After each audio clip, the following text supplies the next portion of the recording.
La sikha de cette semaine, c'est la sikha de la parasha de Vayeshev. Vous savez que cette année, on chevauche entre les dernières de Chelek Tetvav et les premières du Chelek Raf. Cette semaine, il y a une seule sikha qui a été choisie dans le projet d'écouter Sikhot, et donc tout le monde fait la même. Voilà, c'est celle qui va nous unir tous. C'est la Vayeshev d'Alet qui fait le lien entre la parasha de la semaine et Hanouka. D'accord? Alors, le Pirouche à Passouk. C'est d'ailleurs dans le Chitat d'aujourd'hui où Yosef il a été jeté dans le puits, d'accord? Et le verset dit Vehabor rek, le puits il est vide. Ein bo maïm, il n'y a pas d'eau. Il n'y avait pas d'eau dans le puits. Alors, Matinu Bigmara Besugia de Hanouka, c'est intéressant, mais dans la Gemara Shabbat, dans une partie qui est dédiée à Hanouka, eh bien, on nous rapporte une explication sur la paracha de cette semaine, qui n'a apparemment aucun rapport avec Hanouka, mais qui est en rapport avec Vayeshev. Et voici l'explication de la Gemara. Ve'amar Rav Kahana dit, Drash Rav Natan bar Magnoni, qui est au nom de Rav Natan bar Magnoni, Mishme de Rabbi Tanchum, au nom de Rabbi Tanchum, Maï dirtiv ve'habor rek ein bo mayim. Pourquoi est-ce qu'il est écrit ve'habor rek ein bo mayim? Mimashma sheneemar ve'habor rek, le fait qu'il est écrit dans le verset que le puits il est vide, eh bien, Eni yodea she'en bo mayim, je ne sais pas qu'il n'y a pas d'eau, c'est une évidence. Si le puits est vide, évidemment, il n'y a pas d'eau. Et la Matalmud Lomar, Ein bo mayim, pourquoi la Torah elle a besoin de dire Ein bo mayim qu'il n'y avait pas d'eau? Alors vous connaissez toute l'explication. Mayim Ein bo, il n'y avait pas d'eau. Aval nechashim ve'akravim yesh bo, mais il y avait quoi? Des serpents et des scorpions. Cette explication, on la connaît, et elle a d'ailleurs été, il me semble, rapportée dans Rashi. D'accord? De page toute. De rek vide. Exact. Alors, donc dans le verset, on nous dit, à bord rek, il est vide. Que veut dire vide? Ein bo mayim, il n'y a pas d'eau. D'accord? Mais il y a autre chose. Ok? Donc la répétition, c'est qu'il n'y a pas d'eau, certes, mais il y a autre chose. Et il y a quoi? Il y avait des serpents et des scorpions. Alors, Bepashtout Ataam, chez Drashazo, à la bord rek, gomer, rouva, begmara, besugia, bechanouka. À première vue, la raison pour laquelle on rapporte ce commentaire-là dans la Gemara, dans la partie de Hanouka, alors qu'elle n'a aucun rapport avec Hanouka, ou le fit chez Man de Amar Drashazo, ou Gam Baal Adrasha Kodemet. C'est parce que dans cette partie qui parle de Hanouka, eh bien, il y avait un commentaire de Rav Kahana. Et étant donné que là, c'est à nouveau un commentaire de Rav Kahana, alors on pourrait dire qu'il y a eu les deux commentaires qui se sont suivis l'un après l'autre. D'accord? Et donc, Amar Rav Kahana, Drash Rav Natan bar Magnoni Mishme de Rabbi Tanchum, Ner Shel Hanouka vechule. Juste avant, dans la Gemara, d'accord, de la Sugia de Hanouka, il y avait un commentaire de Rav Kahana qui parlait d'une menorah qui était placée plus haut que 20 amas. Maintenant, les professeurs, est-ce qu'une menorah qui est placée plus haut que 20 amas est cachère? Non, elle n'est pas toute. Et ça, c'est une Sugia qui a été développée par Rav Kahana. Alors, à la suite de cette halakha qui est en train de dire que une menorah qui est placée plus haut que 20 amas et psoula, eh bien, à la suite de ça, eh bien, les sages ont décidé de rapporter un autre commentaire de Rav Kahana, mais cette fois-ci qui n'a pas un rapport avec Hanouka et qui traite ce verset de la paracha de Vayeshev. Et si on demande, mais pourquoi ici on a l'impression que c'est genre un cheveu sur la soupe, on est en train de parler de Hanouka et d'un coup tu ramènes une explication de Vayeshev, alors on va dire que la raison pour laquelle les deux explications sont là, c'est parce que c'est le même auteur. D'accord? Mais aval, fiche ekvar nitbaer pa'amim rabot. Mais comme on l'a déjà vu plusieurs fois, kol inyan batorah hu betachlit hadiyuk, que chaque sujet de la Torah est très précis, velachen kasher muvad begmara drasha besugia mesuyemet. si dans la Gemara, il y a un commentaire dans une sugya spécifique, Endirat Biglal Inyan Tzadi, ça ne peut pas être juste parce que l'auteur c'est le même. Et là, Mishum Sheyesh et Drashazo Shayachut, Tochanit le Sugya Sheba Himuvaat, mais qui doit avoir un lien entre le commentaire et le contexte dans lequel ce commentaire est mis. Donc, certes, il y avait un commentaire de Rav Kahana sur Hanouka, donc c'est logique que ce soit dans la Sugya de Hanouka. Là, on parle d'un autre commentaire de Rav Kahana qui est sur la Parashat Vayeshev. On ne peut pas dire que le lien, c'est juste le fait que l'auteur est le même, Rav Kahana, mais il y a certainement un lien entre le commentaire de Vayeshev avec Hanouka. Surtout, que quoi? Que Hanouka tombe souvent Parashat Vayeshev. Et vous connaissez certainement le commentaire du Shala Akadosh, qui est quoi? Qu'il y a toujours un lien entre la paracha et les dates qui tombent dans ces parachiotes-là. Donc, le Rabbi, il explique que Mizé Mouvan Beinyan Enu, Asher Yesh Shaychut Betochen Ben Hamimra Anal Leinyan Chanukah, que ce commentaire sur Vehabor Rek Einbo Mayim, eh bien, il est lié avec Hanouka, ou Bifrat Alpima Shekatav Ashala, Vitrilat Parashatenu, et particulièrement après ce que le Shala dit au début de notre paracha, Sha Parashiot Vayeshev, Miket Vayigash, que les Parashiot Vayeshev, Miket et Vayigash, Yesh Lahen Shayachut Hanouka, ont un lien avec Hanouka parce que ce sont les semaines où il y a cette probabilité que Hanouka tombe. Donc, parfois c'est Vayeshev Miket, parfois c'est Miket Vayigash. D'accord? Ve'are apasuk ve'abor rek ein bo mayim, ne'emar beparashat Vayeshev. Et ce verset, il est dans le Chitat d'aujourd'hui, dans la parashat Vayeshev. Et donc, le Rabbi va expliquer dans cette sikha le lien entre ce verset de la parashat Vayeshev et Hanouka. D'accord? Donc, nous allons revoir le commentaire qui dit Ve'abor rek ein bo mayim, le puits, il était vide, il n'avait pas d'eau dedans. Et la question qu'on pose, c'est pourquoi on a besoin de préciser qu'il n'y a pas d'eau? S'il est vide, forcément, il n'y a pas d'eau. Alors, on dit il n'y avait pas d'eau, mais il y avait des serpents et des scorpions. Ça, c'est une explication qu'on retrouve dans la Gemara Shabbat, dans la Sugya de Hanouka. De par ailleurs, eh bien, on retrouve une autre explication sur Vehabor Rek Einbo Mayim, dans la notion du fait que Mayim, c'est quoi? Torah. Ein Mayim est la Torah, que la Torah est comparée à l'eau. Et lorsqu'on parle d'eau, au sens plus profond, ça fait référence à la Torah. Ou misé mouvan, shebemakom shenemar batorah mayim, hadavar gam meramez al Torah. Et donc, on comprend que si dans la Torah, on parle d'eau, ça fait allusion à la Torah. Ou bifrat bepasuk. Et alors, comment va-t-on expliquer ce verset si je ne traduis pas l'eau par l'eau que je bois, mais si je traduis l'eau par Torah?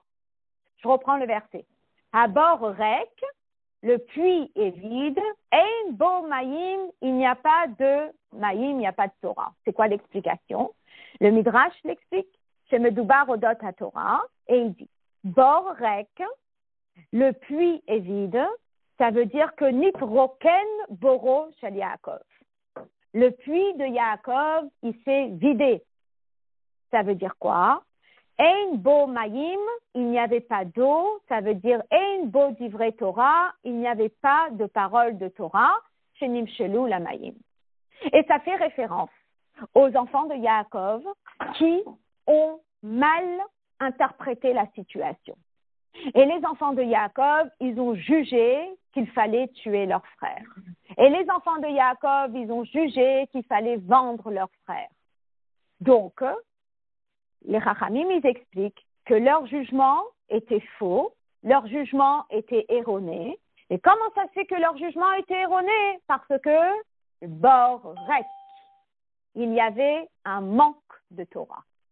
Et parce qu'il y avait un manque de Torah, alors ils ont erroné le diagnostic. Et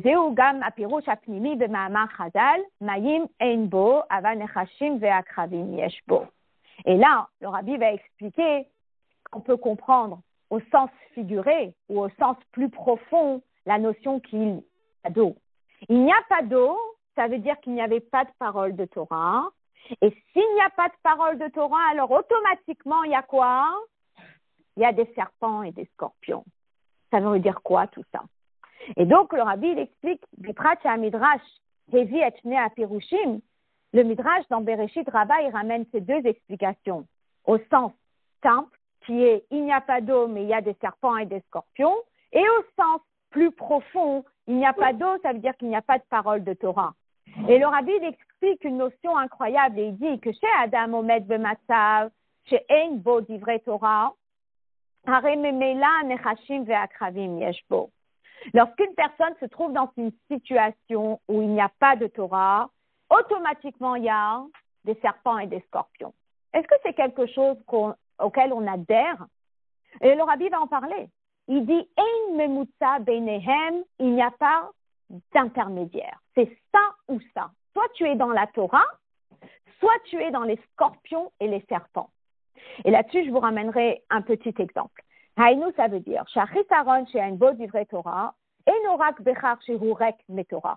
lorsqu'une personne, elle manque de parole de Torah, c'est pas seulement qu'elle manque de parole de Torah. Et vous allez me dire, il n'y a pas de parole de Torah, mais il y a des choses permises. Ça veut dire, OK, qu'est-ce que tu as fait aujourd'hui? Alors, parce que j'ai pas étudié, ça veut dire que j'ai fait des bêtises? Non. Je peux peut-être penser, j'ai pas étudié, mais j'ai fait autre chose, et l'autre chose était des vrais rechous, c'était des choses permises. J'ai mangé, j'ai dormi, je me suis promenée, je sais pas. Alors, le rabbi il explique, et là, bebor shelo, mithavim bederech memela nechashim ve'akravim, dvarim shehem hepech hakdusha ou menagdim lakdusha. Automatiquement, bor rek, il n'y a pas d'eau, il n'y a pas de parole de Torah, automatiquement, la conséquence, c'est quoi? Que Nechashim ve'akravim, il y a l'opposé de la Torah. Et finalement, en étudiant cette ira, eh bien, je me rappelais un magnet que quelqu'un avait une fois, qui prenait l'exemple d'un vélo. Un vélo sur une pente. Qu'est-ce qu'on a à dire sur un vélo sur une pente? Soit ça avance, soit ça recule. Ça ne peut pas stagner. Il n'y a pas de juste milieu. Donc, c'est la même chose. C'est soit le puits, il est rempli de Torah, et on est dans un esprit de Torah et de mitzvot, soit on est directement dans l'opposé. Et donc, comme le Baal Shem Tov, il explique le verset que nous lisons tous les jours dans le Shema Israël, qui dit quoi? Il dit Hishamru lachem tanifte levafrem. Attention que votre cœur ne dévie pas, parce que si vesartem, si vous allez dévier, alors va'avadetem Elohim acherim, vous allez faire avodah zara. Alors on a l'impression que c'est genre extrémiste. Quoi? Si je fais pas ça, alors automatiquement je fais l'opposé.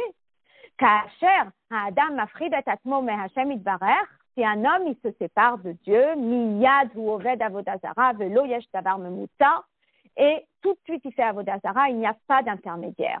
Comme le vélo, c'est soit je monte, soit je descends. Et ça, c'est un petit peu la notion. Pourquoi on encourage tellement à venir étudier? Pourquoi c'est tellement important de venir étudier? Parce que finalement, ça, c'est notre énergie pour avancer. Et finalement, si on n'avance pas, qu'est-ce qui se passe? On recule. C'est très simple. On ne peut pas dire « je stagne ». Ça n'existe pas, je stagne. D'accord?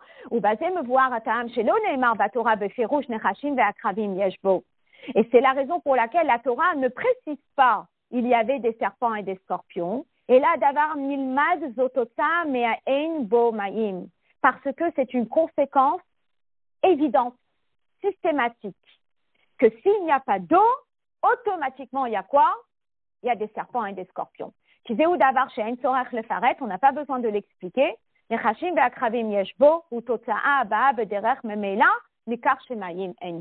Il y a des serpents, il y a des scorpions, uniquement parce que il n'y a pas de Torah.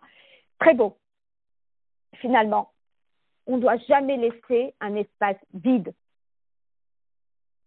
soit il est rempli de bonnes choses, et si tu le vides et tu ne le remplis pas de bonnes choses, eh bien, il y a le mal qui va venir prendre la place. Ne laisse jamais une place vide, parce que si on ne le remplit pas positivement, il y aura le négatif qui va le remplir. D'accord? Et c'est la raison pour laquelle dans le Midrash, eh bien, il y a ces deux explications, parce qu'en réalité, ils sont tout à fait reliés. Parce qu'il y a un commentaire qui va permettre de mieux comprendre le deuxième commentaire.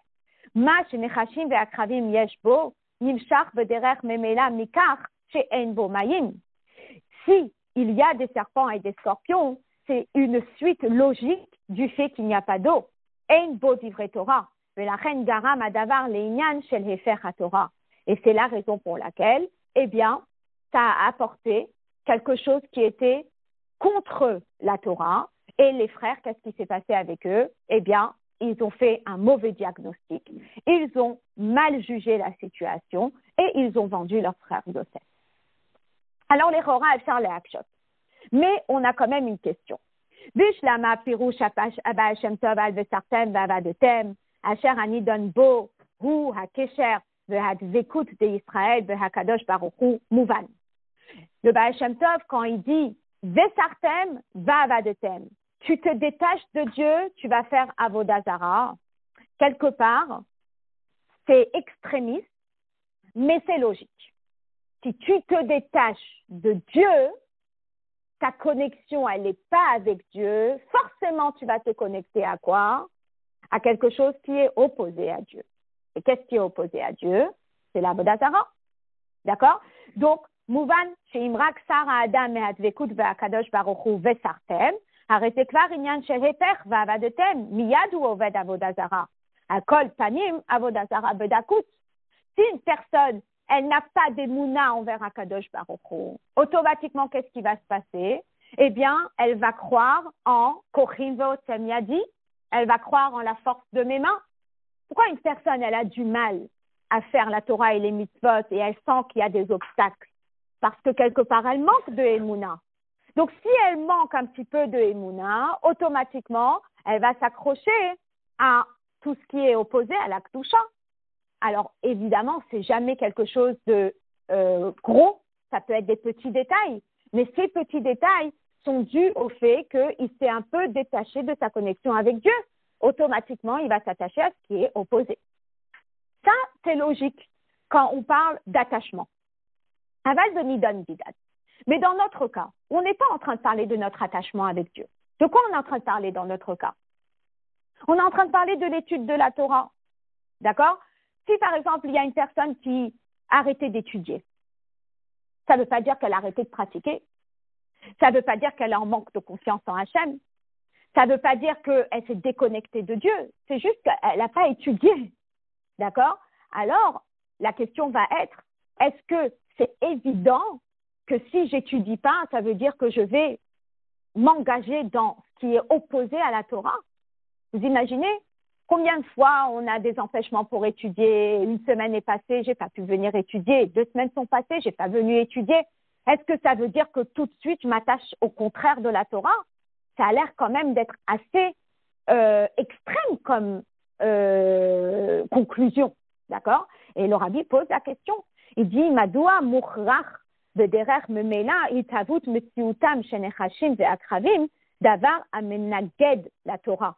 Pourquoi est-ce que si une personne, elle a laissé un petit peu l'étude de la Torah, automatiquement, ça veut dire qu'elle s'est impliquée dans quelque chose qui est opposé à la Torah. Il ne peut pas y avoir juste un juste milieu. J'ai fait une pause 2 semaines, je reviens. C'est compliqué de dire à quelqu'un, tu n'as pas étudié, alors ça veut dire que tu es dans tout ce qui est opposé à. Ça, c'est la première question.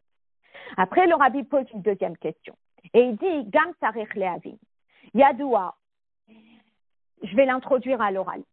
Dites-moi, les frères de Yosef ont dit à bord Rek, Ein Bo Mayim. Est-ce que réellement ils avaient quitté le chemin de la Torah? Est-ce que réellement ils avaient quitté la halacha? Regardez ce que le rabbi dit.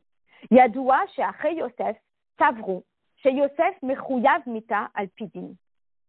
Les frères de Yosef, eh bien, ils ont réfléchi et ils ont analysé la situation comme des vrais Talmidei Chachamim. Et ils ont décidé, et leur conclusion était que Yosef était Chayav Mita. Alpidin. Pourquoi?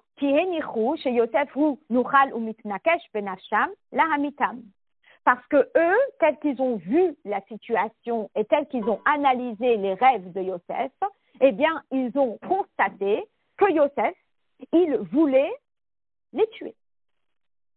Tu veux nous gouverner, tu veux régner sur nous, entre guillemets, tu veux t'engager dans un combat avec nous? Alors, c'est quoi la règle quand on s'engage dans un combat? Haba le horgecha, celui qui vient pour te tuer. Hashkem le horgo, laisse-toi pour le tuer.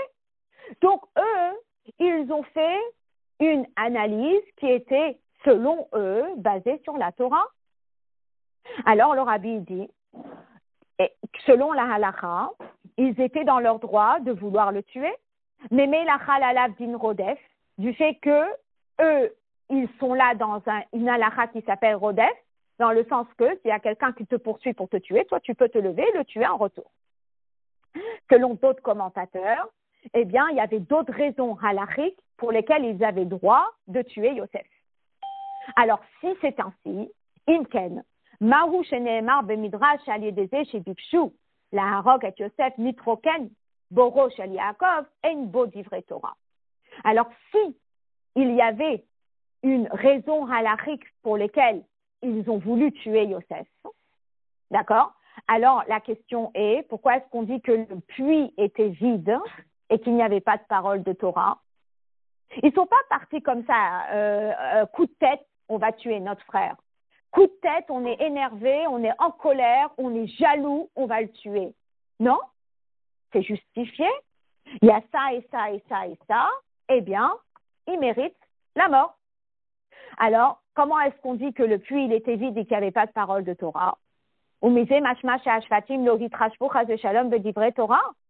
a l'impression que ça veut dire que les tribus, ils n'ont pas du tout été, comment on dit, ils n'ont pas du tout considéré les paroles de Torah.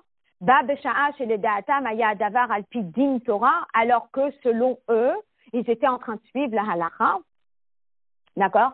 Alors, quand je dis selon eux, ça veut dire que eux, ils étaient là, ils ont analysé la situation et tel que eux, ils ont analysé la situation, ils ont constaté et ils ont décidé qu'il était Chayav Mita, qu'il fallait le tuer.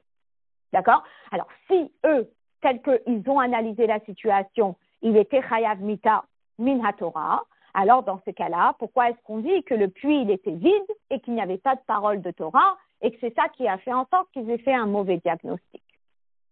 Bien. Donc, on a quand même des petites questions par rapport à cette histoire de Yosef avec ses frères. Pour pouvoir répondre à cette question-là, eh bien, le rabbi, il va nous faire rentrer dans toute une notion de la Torah qu'on a rarement développée dans les sikhot. D'accord? Donc, c'est une nouvelle notion qu'on va essayer de comprendre ensemble. Alors, vous savez très bien que la Torah elle est comparée à plusieurs choses. Donc, si on a étudié Tanya ensemble, on a retenu deux choses à quoi la Torah elle est comparée, rien que dans les prakim de Tanya. Numéro 1, allô? Numéro 2, au pain, à la nourriture, dans les premiers prakim. Donc, dans le Perek Dalet, la Torah est comparée à l'eau. Dans le Perek He, la Torah elle est comparée au pain. Mais nous savons que la Torah elle est aussi comparée à l'huile. Et nous savons que la Torah, elle est comparée au vin. D'accord? Et donc, la Torah nimshela le kamat varim, le lechem, yayin, shemen, vechol echad mehem metaer geder utruna acheret batorah. Et si la Torah, elle est comparée à ces différents éléments, c'est parce que dans chaque élément, il y a quelque chose de la Torah qui fait en sorte que ça ressemble à cet élément. D'accord? Donc, par exemple, les Gabé Inyan Mayim Sheba Torah, Amro Chazal, les Chachamim, quand ils comparent la Torah avec l'eau, ils nous disent la chose suivante. Et ça, c'est très intéressant D'ailleurs, ce n'est pas exactement tel que c'est marqué dans le Perek Dalet de Tanya. Il dit comme ça. L'amanim chelou divrei Torah l'amaim. Pourquoi est-ce que les paroles de Torah sont comparées à l'eau? L'omar lecha, c'est pour te dire. Mamayim manichin makom gavora veholchim le makom namour. De la même façon que l'eau, elle vient du haut vers le bas. Donc, toute la notion de la pesanteur de l'eau, ça va vers le bas. Le feu, la nature du feu, c'est d'aller du bas vers le haut. Et la nature de l'eau, c'est de descendre du haut vers le bas. D'accord? Av divrei Torah, les paroles de la Torah, tout comme l'eau, en mitkaimin, et là, bemi shedaato shfela, vous pouvez souligner cette phrase, parce que c'est la clé de la Sira. Les paroles de Torah, elles ne tiennent que dans l'esprit de quelqu'un qui est humble. Donc, de la même façon que la Torah, que l'eau descend du haut vers le bas, de la même façon, la Torah ne tient que si elle est réceptionnée par quelqu'un qui est bas. Bas veut dire humble, modeste. Keloma, en hébreu. Ici, tu la cherches? On est dans le Dalet, dans le premier grand paragraphe du Dalet. Il dit Mamayi manichin makom gavora veochin le makom namour. Av divrei Torah ein mitkaimin et la bi de mishedaato shfela. Tu le vois? Tu l'as trouvé ou pas, Dora? Non. Non. Perla, tu veux lui montrer? C'est la page 325. Vas-y, Kelomar. C'est bon? Kelomar, ça veut dire Shemaim einam dugma le etzem inyan haTorah. Et là, le bitul de shiflut ha'adam anidrashim belimud haTorah. Ça veut dire que selon cette explication de l'eau, c'est pas la Torah en elle-même qui est comparée à l'eau dans cette explication, mais c'est l'attitude du juif qui étudie la Torah qui est comparée à l'eau. Et comme l'eau descend du haut vers le bas, le juif qui étudie la Torah, il doit être à cette même image, il doit être bas s'il a envie de regarder cette Torah. Ça marche? C'est pas lui qui est comparé à l'eau. Alors, c'est pas la Torah qui est comparée à l'eau, mais c'est l'attitude du juif qui étudie la Torah qui est comparée à l'eau. De la même façon que l'eau, elle descend du haut vers le bas, de la même façon, si j'ai envie de retenir ce que j'étudie, eh bien, je dois être battel, je dois être soumis. Et c'est très fort, le rabbi va développer cette notion qui est rarement développée dans les tirot et de façon très, très, très élargie. Zalpize metorat, ma shebemidrash anal neemar, nitroken borosh al Yaakov, en bo divrei Torah. Et là, on va pouvoir comprendre ce qui s'est passé avec les fils de Yaakov. On dit que les fils de Yaakov, ein bo maïm, il n'y avait pas d'eau. C'est pas qu'il n'y avait pas de Torah. C'est pas qu'il n'y avait pas de divrei Torah. Mais il manquait quoi?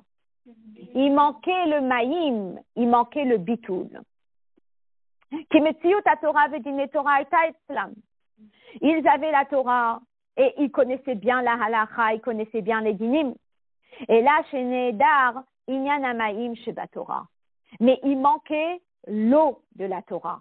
C'est quoi la notion de l'eau de la Torah?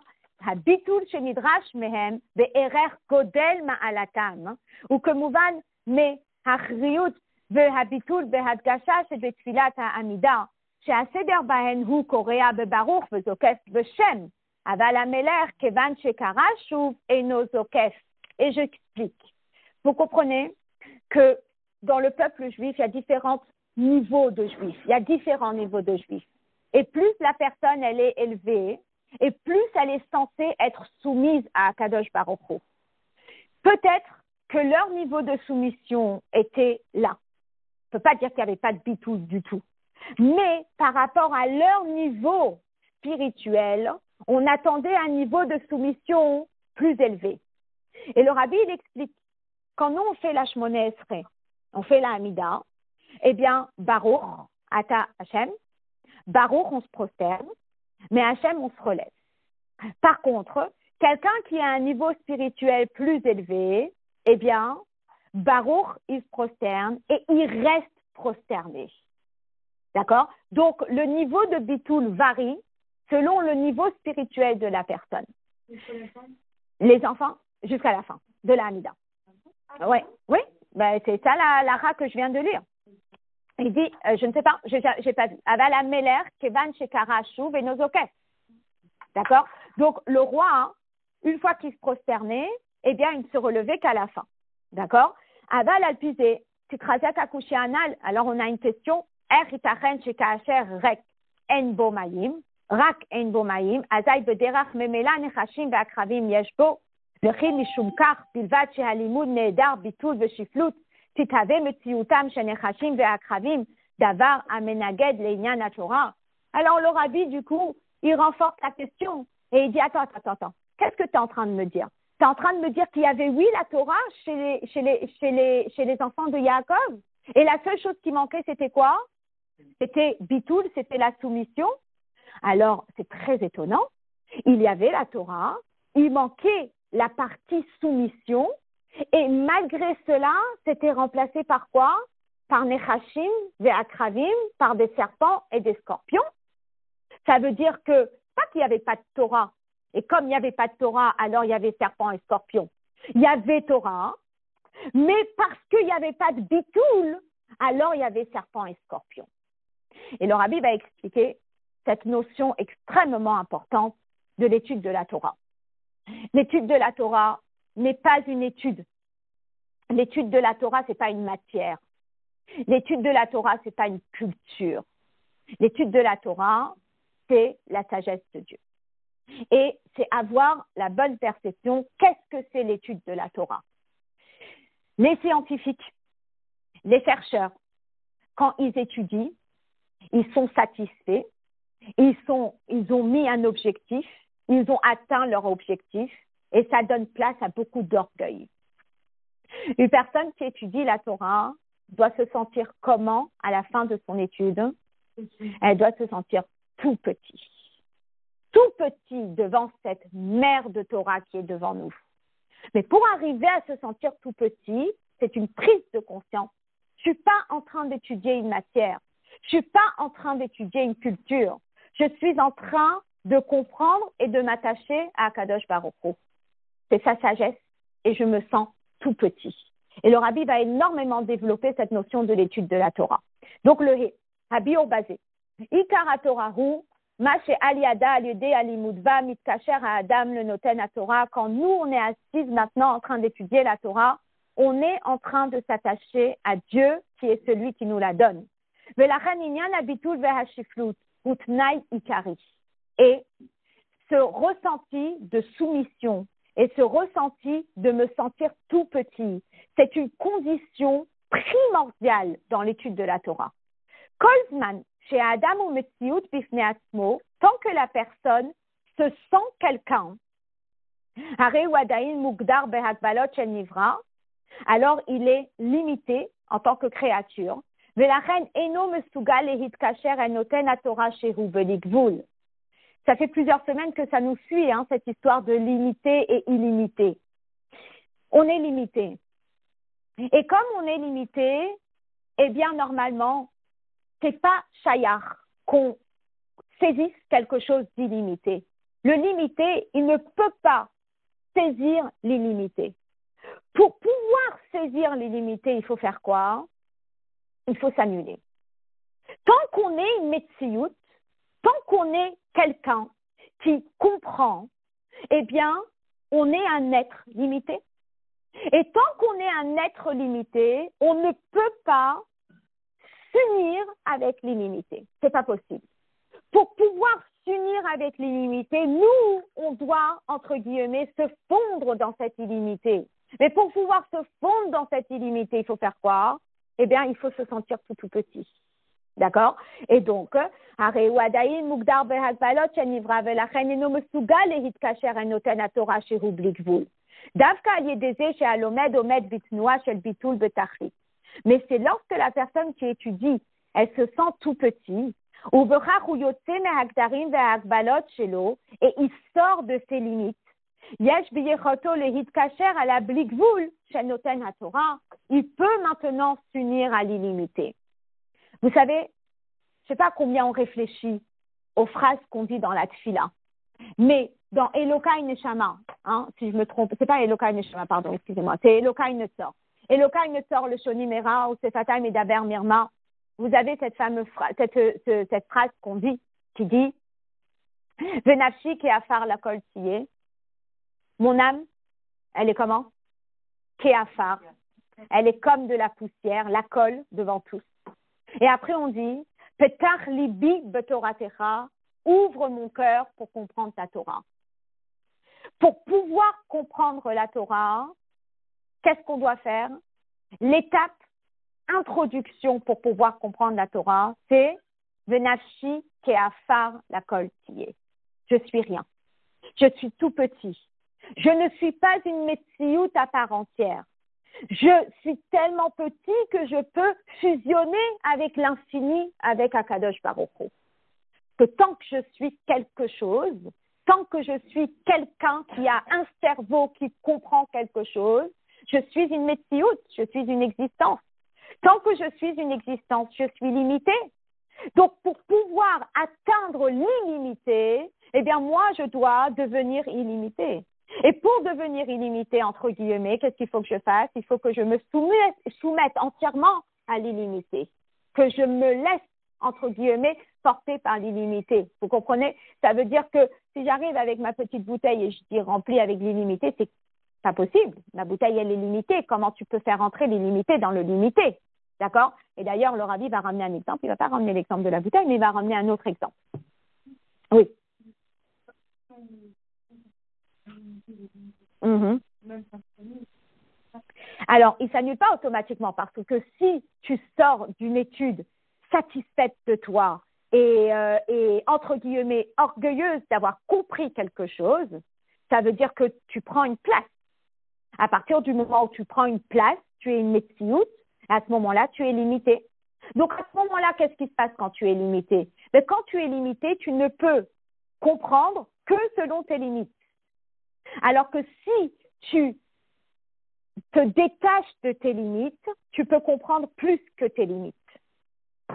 En se sentant petit? En se sentant petit, on se détache de nos limites. Entre guillemets, c'est cette notion de lâcher prise. Qu'est-ce qui se passe quand tu lâches prise? Eh ben, tu atteins des choses plus que si tu contrôles. Quand il a fait ça qu'on a compris, on est super content. On est super content. On est satisfait. On ressort, voilà, Mais attention, tu gardes tout ça parce que tu vas voir. Le rabbi va expliquer ces notions. D'accord? Le rabbi va expliquer. Est-ce que tu veux la garder ou est-ce que... Non, c'est franchement, c'est Vas-y. Pourquoi c'est problématique de les faire dans le site? Parce que c'était avec une réflexion. Alors, très bien, tu la gardes. Tu la gardes, on revient dessus. D'accord? Donc, on y va. Maintenant, on va comprendre ce qu'on demande dans Elokai Netzor. Venafshi keafar la kol tiyeh, petach libi betoratecha. D'abord, on demande d'être soumis à Hachem, d'être annulé à Hachem. Et une fois qu'on est annulé à Hachem, on peut atteindre l'infini. D'accord? Petach libi betoratecha. Delechora a priori. Halo limud Torah mukhrach liot beregesh vechayut. Normalement, on revient, on se recadre. Normalement, quand on étudie la Torah, comment est-ce qu'on doit être? Passionné ou pas passionné? Passionné. On doit être, l'étude de la Torah doit être vivante, on doit être passionné. Ça veut dire que mes forces, elles sont dévoilées. D'accord? Ou behavana vehasaga. On est là en train d'étudier une sikha. On essaye de comprendre ou on n'essaye pas de comprendre? On essaye de comprendre. Donc, mon sechel, je l'ai allumé. D'accord? Mes midot, je les ai allumés. Je suis passionnée d'étudier une sikha par semaine et je fais attention de ne pas arriver trop fatiguée pour pouvoir me concentrer.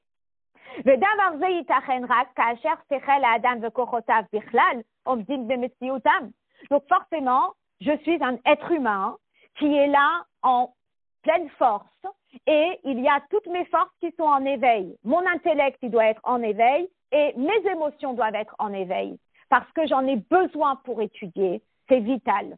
Très bien.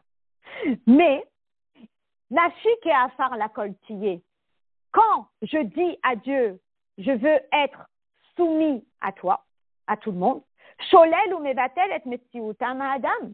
Ça annule ma personne, ça annule mon sechel, ça annule mes midot.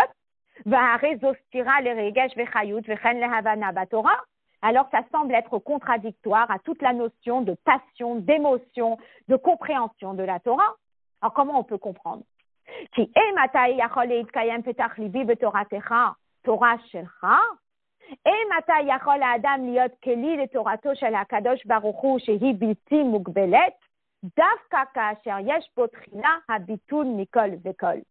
Finalement, eh bien, le seul moyen pour pouvoir comprendre la Torah de Dieu et être un kéli pour recevoir la Torah de Dieu qui est illimitée, c'est lorsque nous, on s'annule. Velo bitul stam, et c'est pas une annulation stam. C'est qu'à la colle, chez Akol d'Achinalav, on est entièrement annulé. Quasi, les gens, ils peuvent piétiner sur nous. À lieu de Bitulze, ou Naase Mourchar, le Kabet Torato chez la Kadosh Baruch, c'est parce que, en étant annulé de cette façon-là, on peut percevoir l'illimité.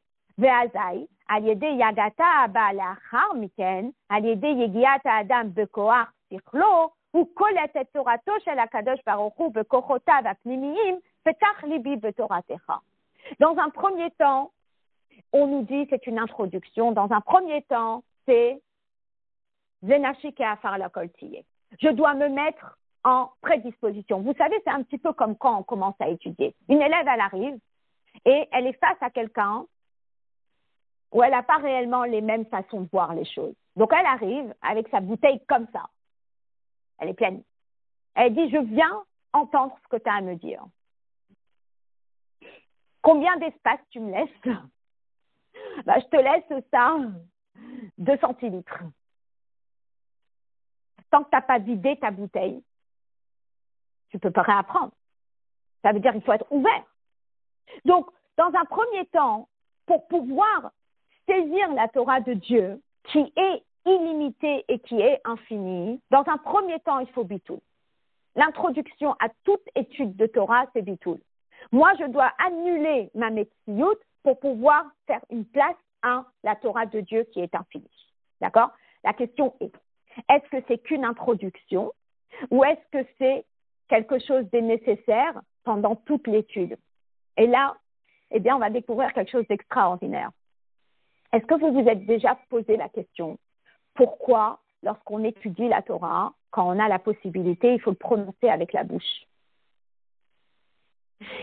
Alors, pour toutes les personnes qui sont déjà rentrées dans une librairie municipale, bibliothèque municipale, ok, ça donne quoi? Il y a 1000 plages et c'est silence total. Il n'y a personne qui parle, exactement. Donc, c'est le silence total, personne n'a le droit de parler. Ok. Est-ce que vous avez déjà entendu ce qui se passe dans un zal de yeshiva? Bien. Est-ce que vous savez pourquoi, dans la Torah, on doit parler à voix haute quand on étudie? Alors, alors on va expliquer aujourd'hui. On va expliquer. Hein? Pourquoi la parole? Alors, c'est pas seulement pensée, parole, action. C'est parce que qu'est-ce qui va rendre l'homme spécifique par rapport à toute autre créature? C'est quoi? C'est son sechel. C'est le fait qu'il peut réfléchir. D'accord? Et donc, pour pouvoir être un kéli à l'illimité, il faut qu'il quitte sa métioute. Et pour quitter sa métioute, on va lui dire descends de ce qui te rend homme, qui est la réflexion, et parle.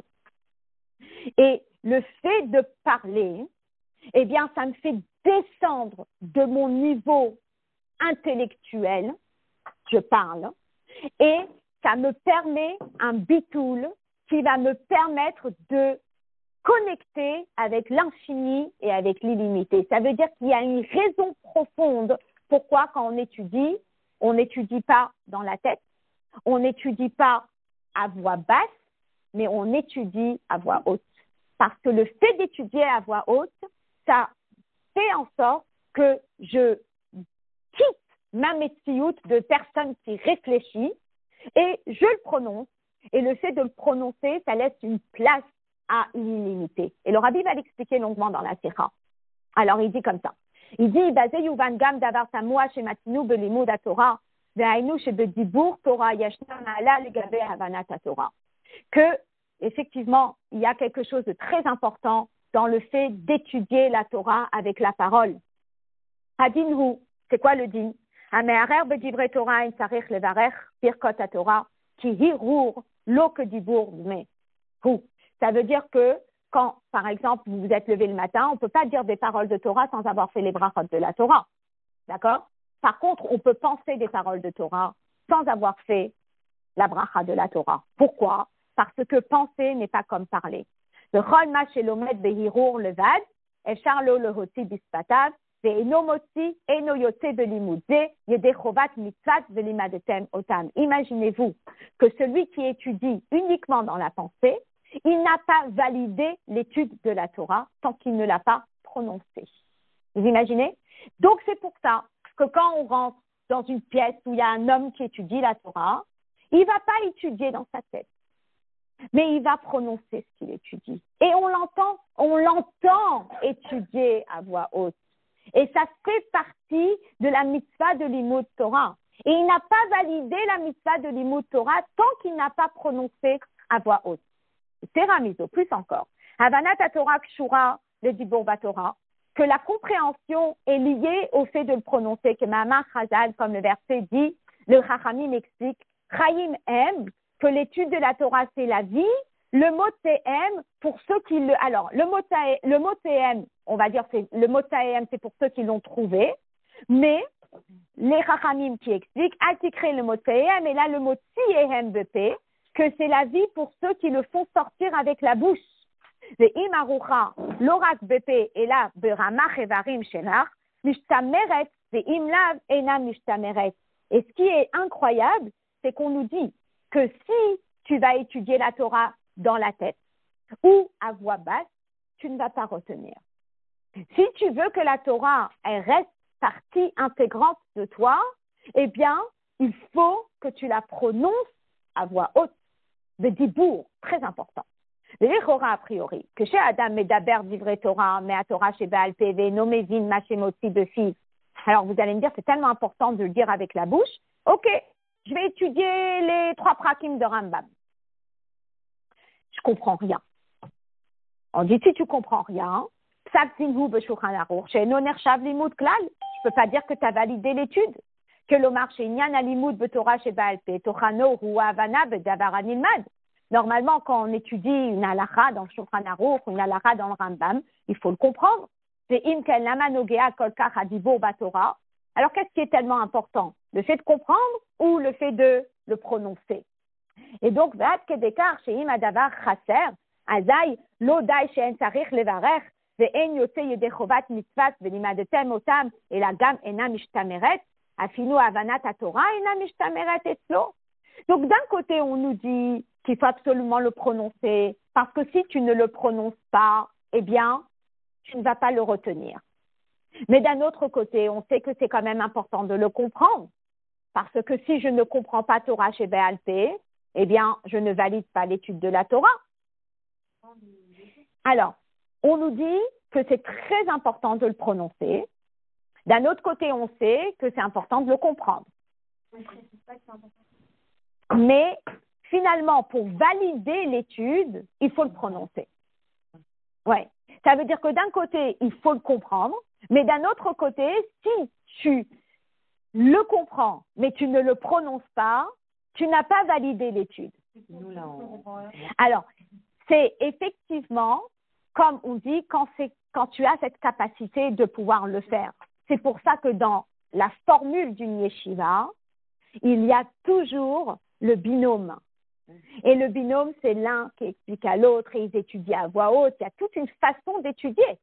Et cette façon d'étudier, c'est pour retenir et pour maintenir ce qu'on a étudié. Donc, d'un côté, on nous dit que l'étude, il faut qu'elle soit comprise. Mais plus que ça, il faut qu'elle soit prononcée. C'est validé si c'est Alors, c'est validé si c'est alors, il y a les deux. Il y a le paramètre qu'il faut que ce soit compris, mais il y a aussi le paramètre qu'il faut que ce soit prononcé. Et ça, c'est le chidouche ici dans cette éra. Et le rabbi il explique à Svara Bazé, Hikenal, Haïkar Batora ou Akesher Shenaase al Yede Torah el Noten Torah. Nous, on ne doit pas oublier que le principal dans la Torah, c'est ce lien qu'on est en train de faire avec Akadosh Baruch Hu. Ça veut dire que quand on va étudier la Torah, la première réflexion qu'on doit avoir dans notre tête, c'est qu'on va se connecter à Akadosh Baruch Hu. Velachen, Gam limud Torah mukhrach liot beofen shehavana vehasaga beinyan hanilmad hem komo shehu mitzad Akadosh Baruch Hu. Et finalement, lorsque nous, on va étudier la Torah, on ne doit pas la regarder avec notre regard à nous et avec notre perspective à nous, mais on doit regarder la Torah telle qu'elle vient d'Akadosh Baruch Hu. ומזה מובן שאין מספיקת תנועה של ביטול הבאה רק כהקדמה ללימוד התורה. Ça ne suffit pas d'avoir comme base, comme colonne vertébrale, la soumission à Hachem. Et la הלימוד עצמו מוכרח להיות באופן של ביטול, mais l'étude doit exprimer ce bitul.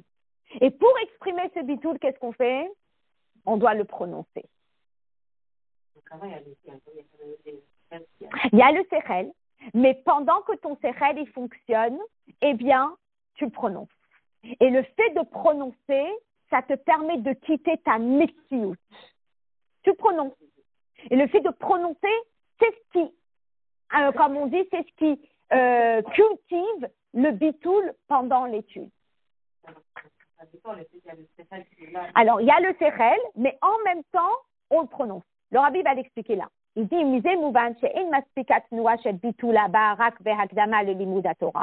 ça ne suffit pas la dynamique de bitoul en introduction à l'étude. Et là, mais il faut que l'étude, elle soit imprégnée de bitoul.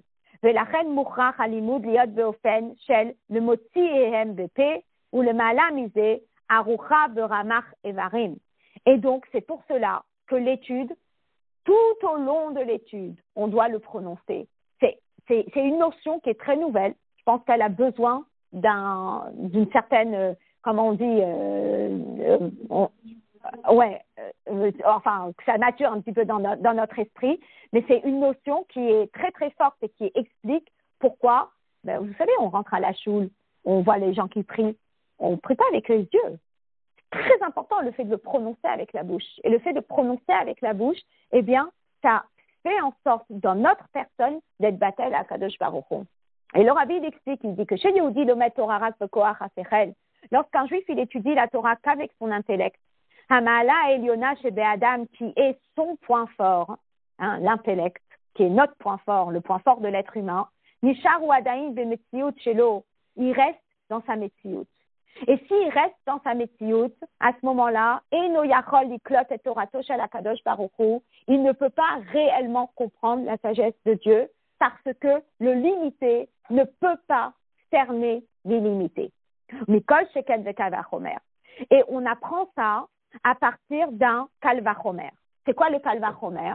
Alors, le kalvachomer est quelque chose qui est, entre guillemets, gros comme une pomme de terre, dans le sens que si vous êtes en train de me dire, est-ce que c'est chayach d'imaginer un éléphant qui passe par le chat d'une aiguille?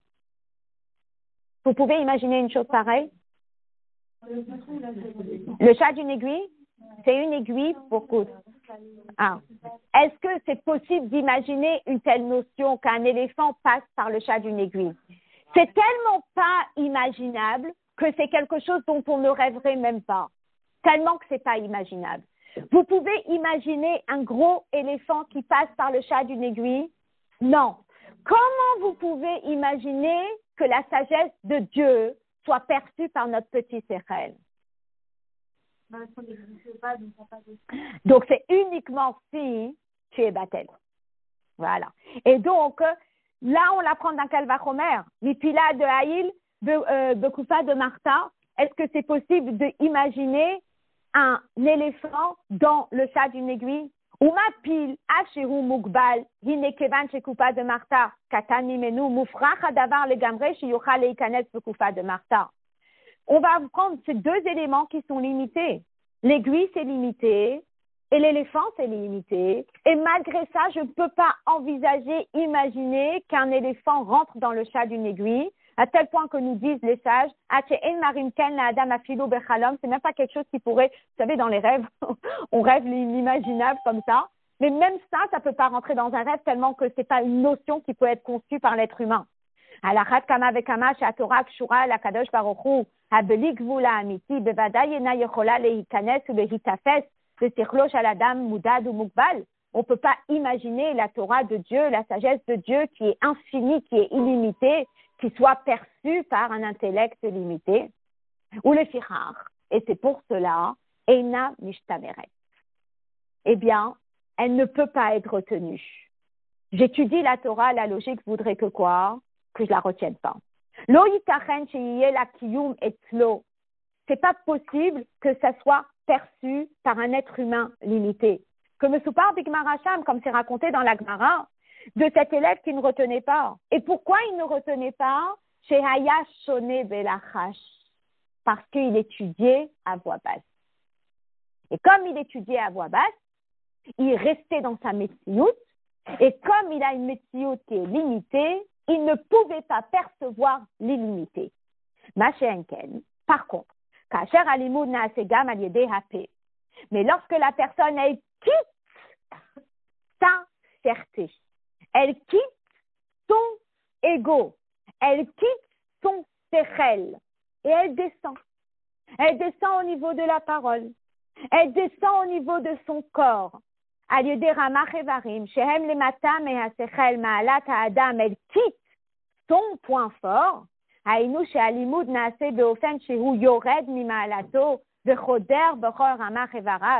L'étude, elle va descendre de ce point fort de la personne.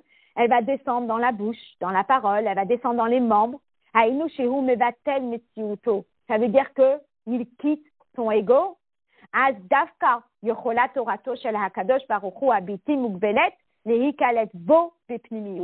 Et donc, c'est ce qui va permettre que la Torah qu'il est en train d'étudier soit perçue dans son sechel.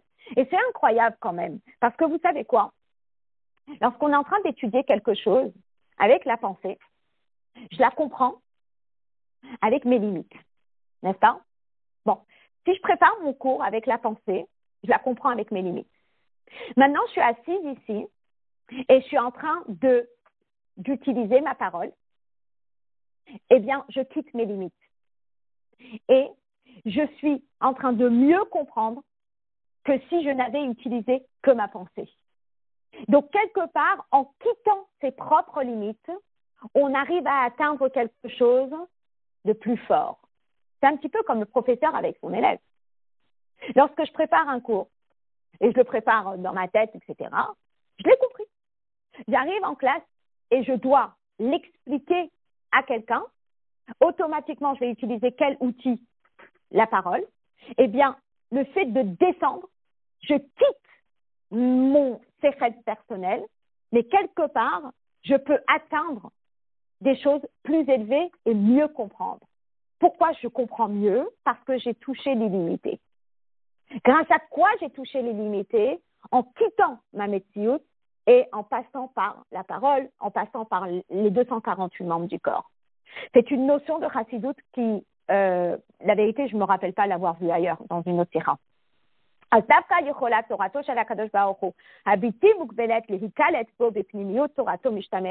Et bizarrement, quand j'étudie la sira dans ma tête, combien je retiens? Pas grand-chose. Je le dis maintenant à voix haute, je vais la retenir. Je ne sais pas si ça vous fait la même chose, mais quand on étudie toujours, voilà, à voix haute. Et c'est important d'étudier à voix haute.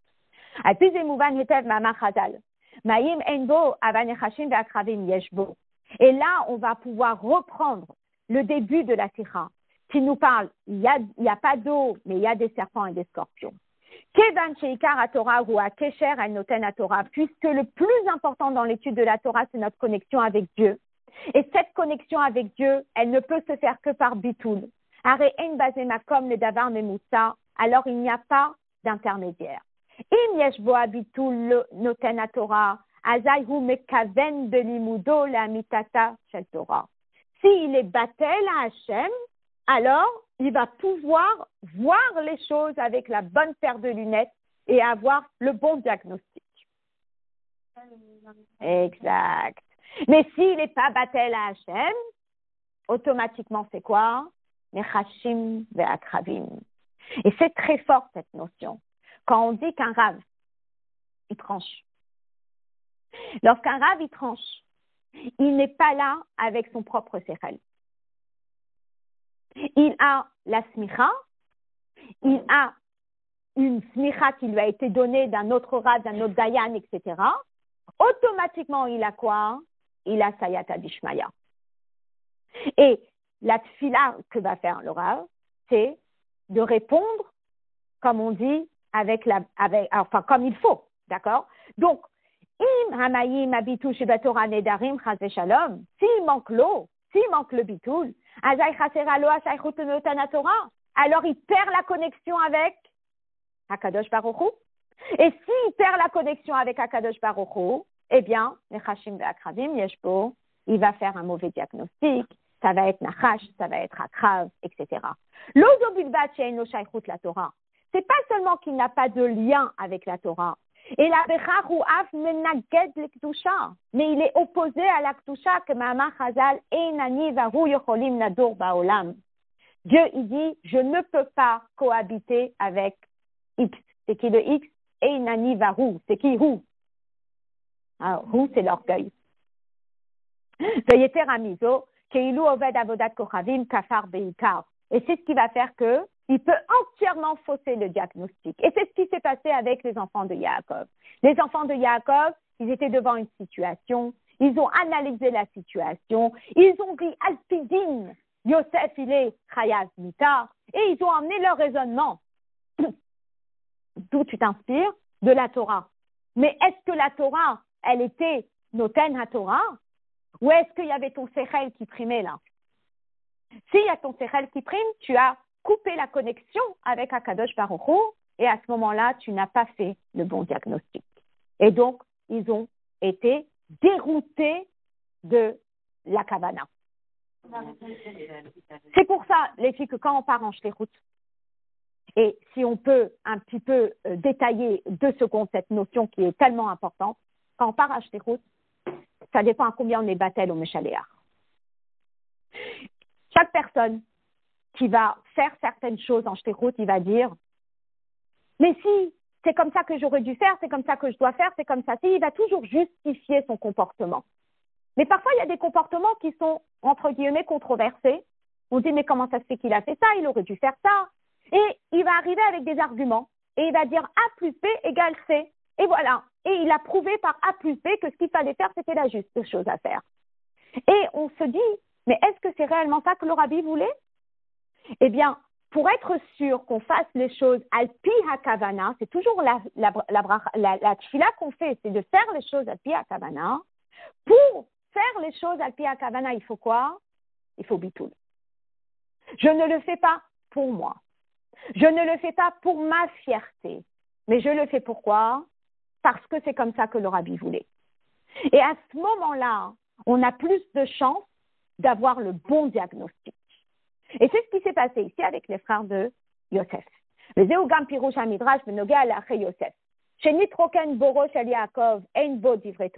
qui s'est passé avec les frères de Yosef? Pourquoi il manquait cette notion de divrei Torah? Ce n'est pas qu'il leur manquait de Torah. L'étude, elle était là.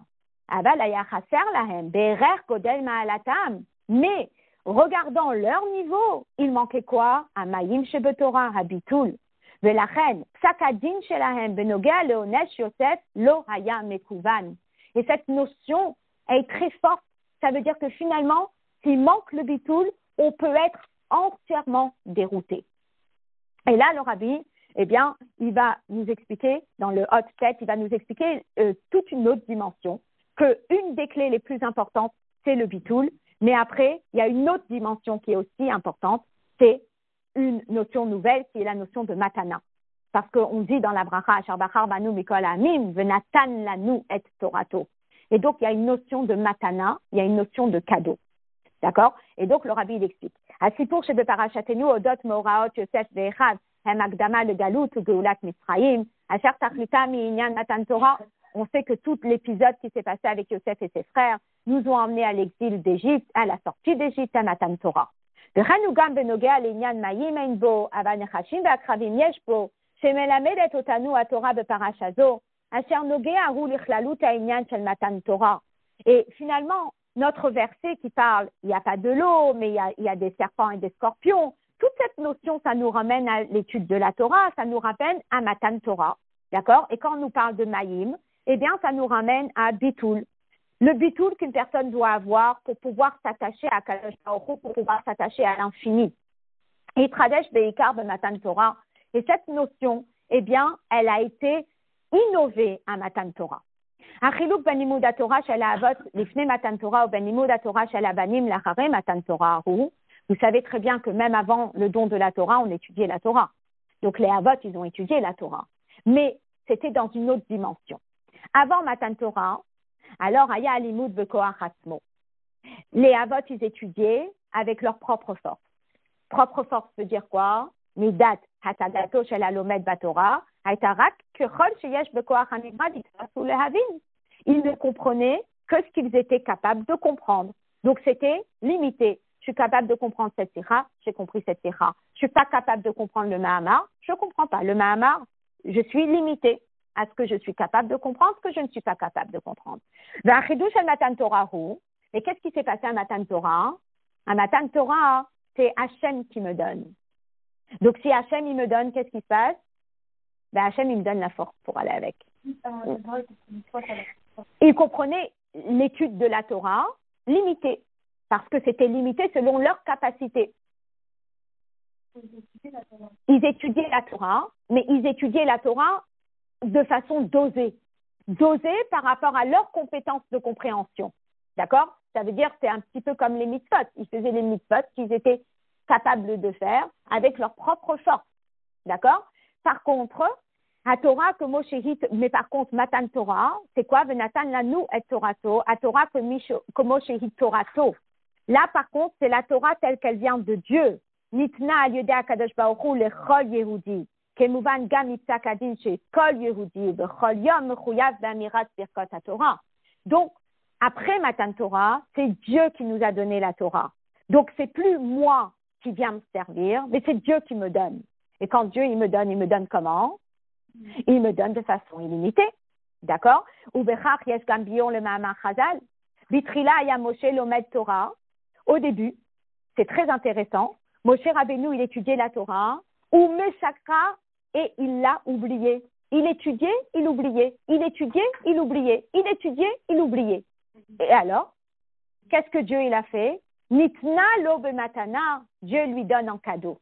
Et une fois que Dieu l'a donné en cadeau, là maintenant, il ne l'oubliait plus.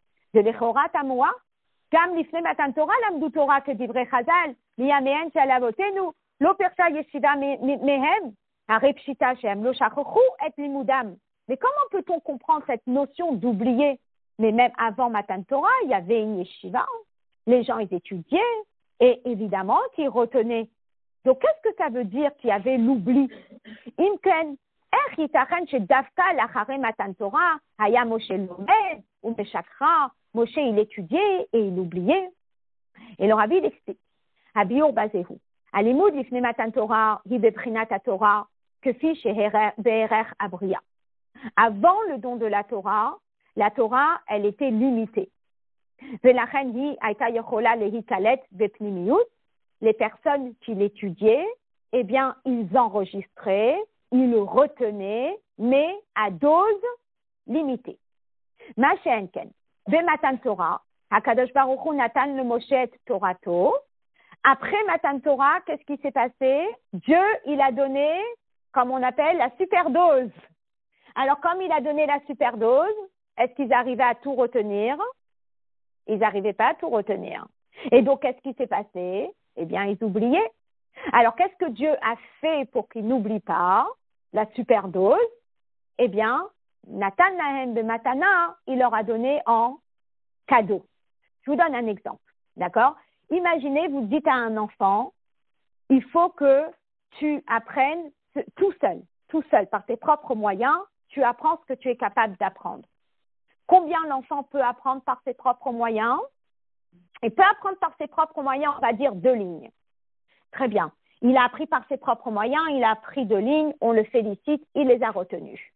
Maintenant, le professeur veut activer les choses. D'accord? Alors, il lui dit, OK, maintenant, c'est moi qui vais t'enseigner. Et hop, le professeur ouvre la Mishnah et lui lit 10 lignes. Et il dit, écoute et retiens. Qu'est-ce qui se passe? Il écoute, il retient, il répète, il oublie. Pourquoi? Parce que c'est une surdose par rapport à ce que l'enfant est réellement capable de retenir. Donc, c'est ce qui s'est passé. Avant Matan Torah, on étudiait à petite dose ce qu'on était capable d'étudier et on retenait. Mais après Matan Torah, on a reçu la full dose. Mais cette full dose, elle était illimitée par rapport à ce qu'on était capable de retenir. Alors, pour pouvoir le retenir, il a fallu que Dieu il nous fasse un cadeau. Et ce cadeau, c'est Matana, c'est Noten HaTorah. Et on se rappelle de ce cadeau à chaque fois. Que si aujourd'hui, nous avons la capacité de retenir cette Torah illimitée, il y a 2 facteurs cruciaux. Numéro 1, c'est Bitoul. Numéro 2, c'est le fait qu'Hachem nous a donné la Torah Bematana, le fait qu'Hachem nous l'a donné en cadeau. Parce que logiquement, on ne peut pas la retenir. Avant Matan Torah. Non, c'est après Matan Torah. C'était quand il y a eu cette full dose. Matana, c'est le fait d'avoir la Torah écrite. Matana, c'est le fait qu'il nous l'a donné en cadeau. Et quand il nous l'a donné en cadeau, il nous a donné cette capacité de retenir l'infini. Cette capacité de retenir qui est illimitée par rapport à nos capacités limitées. D'accord? Donc, le Rabbi, donc ça c'est le texte. D'accord? Je vous l'ai dit à l'oral, parce qu'on va terminer. Et je finis le Yud avec vous, et on va faire le lien avec Hanouka. D'accord? Alpi kolanal muvan gam akesher ben ma'amar chazal mayim enbo le'inyan Hanouka, asher gam mitamze huv'u advarim bigmara besugya de Hanouka. Donc maintenant, on va ramener ce verset de la paracha de Vayeshev qui est dans la sugya de Hanouka, et on va l'expliquer, le lien avec la fête de Hanouka. Il dit, Yadoua Esther b'diuk alashon. Vous connaissez certainement cette sikha de base que le Rabbi ramène ici. Qu'est-ce qui s'est passé avec l'histoire de Hanouka? Que chez Amdam al-Khutiavan Aresha'a, lorsqu'il y avait ce royaume grec qui gouvernait sur nous, quelle était leur préoccupation? Les Hashkicham Torah Techa, c'est de nous faire oublier ta Torah. Pas la Torah telle que nous la percevons, mais la Torah de Dieu. Shayevanim bikshu lehashkiach mi Israël, lo etetzem hachokma ve'asechel shebetorah, lenatkam milimud haTorah bichlal. Ils n'ont pas cherché à nous faire oublier la Torah, à nous faire arrêter d'étudier la Torah. Mais eteyot haTorah toratecha Torah Hashem. Mais ils n'ont pas voulu qu'on s'attache à la Torah parce que la Torah c'est la sagesse de Dieu. Cette notion illimitée de la Torah, ils ont voulu qu'on se déconnecte du etzem de l'étude de la Torah. Mais la reine, et qu'est-ce qu'ils ont fait? Ils